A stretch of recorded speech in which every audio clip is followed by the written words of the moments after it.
हम सभी का जीवन दिखावे से भरा हुआ है। हम सभी दिखावे की जिंदगी जीना पसंद करते हैं, लेकिन भगवान वास्तव में सादगी को पसंद करते हैं। उन्हें किसी कीमती भेंट की जरूरत नहीं होती, वो तो बस आपकी सच्ची श्रद्धा के भूखे होते हैं। आज की कहानी भी इस तथ्य पर आधारित है। यह लियो टॉलस्टॉय की बहुत प्रसिद्ध कहानी है। रूस के चर्च में एक पादरी रहता था। सभी लोग चर्च में आते थे, लेकिन एक दिन वहीं पास की एक झील के छोटे से टापू पर एक पेड़ के नीचे 3 बूढ़े साधु आकर रहने लगे। धीरे धीरे वहां के लोग चर्च में न जाकर उन साधुओं के पास जाने लगे। गांव वालों का यह कहना था कि वे तीनों संत हैं।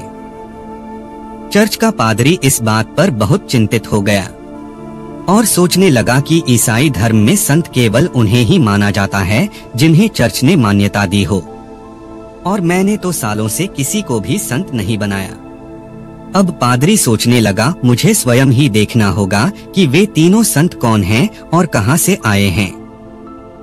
धीरे धीरे उन तीनों के दर्शन के लिए जाने वाले लोगों की संख्या बढ़ने लगी और चर्च में आने वालों की भीड़ बिल्कुल बंद हो गई। अब पादरी ने यह तय किया कि वह उन तीनों को देखने के लिए जाएगा।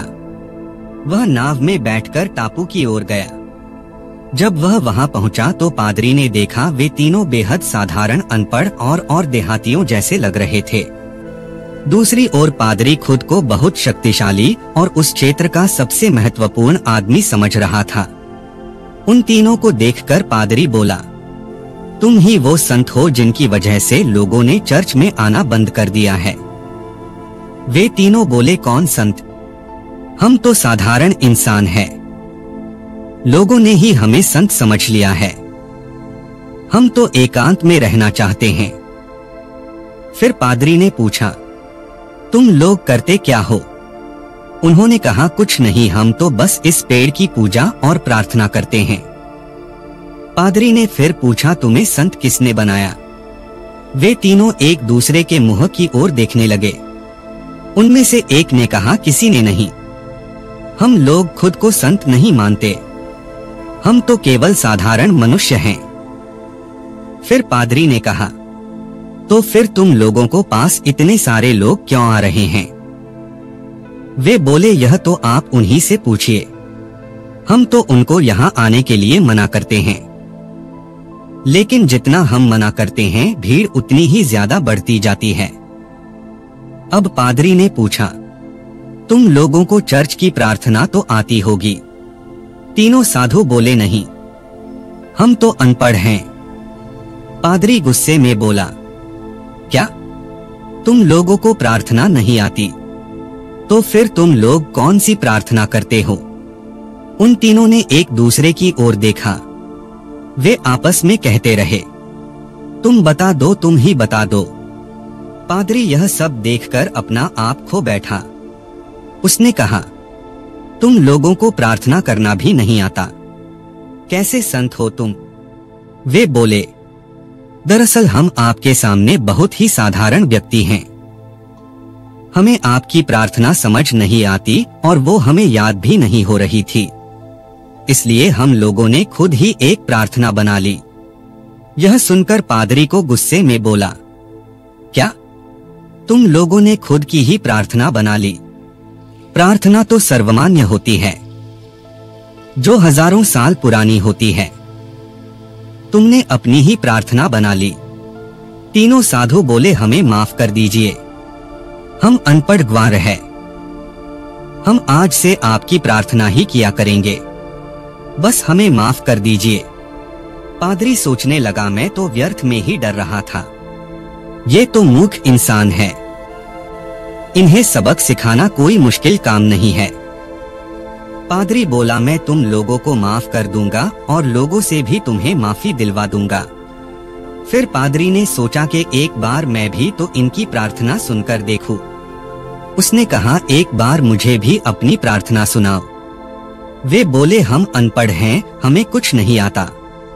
हम आपकी प्रार्थना सीख लेंगे, हमारी प्रार्थना तो बेकार है। पादरी बोला, एक बार मुझे भी सुनाओ, ऐसा तुम्हारी प्रार्थना में ऐसा क्या है जो तुम्हारे पास इतनी भीड़ रहती है? बार बार कहने पर साधु बोले, हमने बहुत सोचा लेकिन हमें कुछ समझ नहीं आया। फिर हमने सोचा ईसाईयत में ईश्वर के 3 रूप हैं और हम भी 3 हैं, इसलिए हमने यही प्रार्थना बना ली। अगर आप हमारी प्रार्थना सुनेंगे तो हम पर हंसेंगे। और ये कहकर वे तीनों चुप हो गए। पादरी बोला, अरे नहीं हंसूंगा, सुनाओ। वे बोले, आप 3 हो और हम भी 3 हैं, इसलिए हम पर दया करो। बस यही हमारी प्रार्थना है। पादरी जोर से हंसने लगा। बोला, ये प्रार्थना है, मैंने ऐसी प्रार्थना कभी नहीं सुनी। साधु बोले, आप हमें अपनी सच्ची प्रार्थना करना सिखा दीजिए। अब से जो प्रार्थना आप सिखाएंगे हम वही करेंगे। उनके कहने पर पादरी ने उन्हें चर्च की प्रार्थना बताई और उसे पढ़ने का तरीका भी बताया। प्रार्थना काफी लंबी थी। उसके खत्म होते होते उनमें से एक ने कहा, हम शुरू का भाग भूल गए हैं। फिर पादरी ने उन्हें दोबारा बताया। फिर वे आखिरी का भाग भूल गए। पादरी बहुत झुंझला गया और बोला, तुम लोग किस तरह के आदमी हो? तुम एक छोटी सी प्रार्थना भी याद नहीं कर सकते। वे बोले, माफ करें लेकिन हम लोग अनपढ़ हैं और हमारे लिए इसे याद करना थोड़ा मुश्किल है। इसमें बहुत बड़े बड़े शब्द हैं, कृपया थोड़ा धीरज रखें। यदि आप इसे 2-3 बार सुना देंगे तो शायद हम इसे याद कर लेंगे। पादरी ने उन्हें 3 बार प्रार्थना सुना दी। वे बोले, ठीक है, अब से हम यही प्रार्थना करेंगे, लेकिन हो सकता है कि हम इसका कुछ हिस्सा कहना भूल जाएं, पर हम पूरी कोशिश करेंगे। पादरी बहुत खुश था। उसने मन में सोचा कि अब मैं लोगों को जाकर बताऊंगा कि वे जिन्हें संत कहते हैं उन्हें तो धर्म का कख भी नहीं आता और वे ऐसे मूर्खों के दर्शन करने जाते हैं। यह सोचते हुए वह नाव में जाकर बैठ गया। नाव चलने लगी और वह अभी झील में आधे रास्ते पर ही था कि उसे पीछे से उन तीनों साधुओं की पुकार सुनाई दी। उसने मुड़कर देखा। वे तीनों पानी पर भागते हुए नाव की तरफ आ रहे थे। उसे अपनी आंखों पर यकीन नहीं हुआ। वे लोग पानी पर ऐसे दौड़ रहे थे मानो जमीन पर दौड़ रहे हो। ऐसा चमत्कार तो उसने सिर्फ जिसस को करते हुए सुना था। वे भागते हुए आए और नाव के पास पानी में खड़े हुए बोले, माफ कीजिए, हमने आपको कष्ट दिया। कृपया चर्च की प्रार्थना एक बार और दोहरा दें, हम कुछ भूल गए हैं। एक कहता है ऐसे शुरू होती है, वो कहता है ऐसे शुरू होती है। अब हम बहस करें या प्रार्थना करें? पादरी ने उनके पैर पकड़ लिए और बोला, मैंने तुम्हें जो कुछ भी बताया है उसे भूल जा। तुम अपनी प्रार्थना ही करते रहो। आज से मैं भी तुम्हारी ही प्रार्थना करूंगा। मुझे माफ कर दो जो मैंने तुम्हारी प्रार्थना को कम समझा। मैं तुम्हारी सरलता और पवित्रता को छू भी नहीं सकता। लेकिन वे अड़े रहे। नहीं, ऐसा मत कहिए। आप इतनी दूर से हमारे लिए आए, बस एक बार और दोहरा दें। हम लोग भूलने लगे हैं, पर इस बार कोशिश करेंगे कि इसे अच्छे से याद कर लें। पादरी ने कहा, मैं खुद सारी जिंदगी अपनी प्रार्थना को पढ़ता रहा, पर ईश्वर ने उसे कभी नहीं सुना। हम तो बाइबल में ही यह पढ़ते थे कि ईसा मसीह पानी पर चल सकते थे, पर हम भी उस पर शंका करते रहे। आज तुम्हें पानी पर चलते देखकर मुझे अब ईसा मसीह पर विश्वास हो गया है। तुम्हारी प्रार्थना संपूर्ण है। तुम्हें कुछ भी सीखने की जरूरत नहीं है। इतना कहकर पादरी वहां से चला गया। दोस्तों, यह कहानी हमें सिखाती है कि जरूरी नहीं हमारी प्रार्थना शास्त्रों में ही लिखी हो, लाखों लोगों द्वारा मान्यता प्राप्त हो।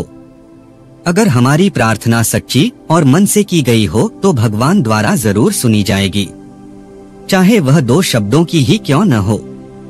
यह कहानी हमें सिखाती है कि हम कोई भी काम दिखावे के लिए न करें। जब भी हम कोई काम करें तो हमारी पूरी आत्मा उसमें उतर जानी चाहिए। उस काम के प्रति हमारा पूरा समर्पण होना चाहिए। अगर हम काम को पूरे मन से कर पाए तो हर कार्य में हमें सफलता निश्चित मिलेगी। इसलिए जो भी कार्य करें पूरे मन से करें। दोस्तों, आशा करता हूं कि आपको इस वीडियो से जरूर कुछ सीखने को मिला होगा। अगर आपको ये वीडियो पसंद आई हो तो वीडियो को लाइक और शेयर करें। अगर आप हमारे चैनल पर नए हैं तो चैनल को सब्सक्राइब करें। फिर मिलते हैं एक नई मोटिवेशनल कहानी के साथ। तब तक के लिए स्वस्थ रहिए, खुश रहिए। धन्यवाद।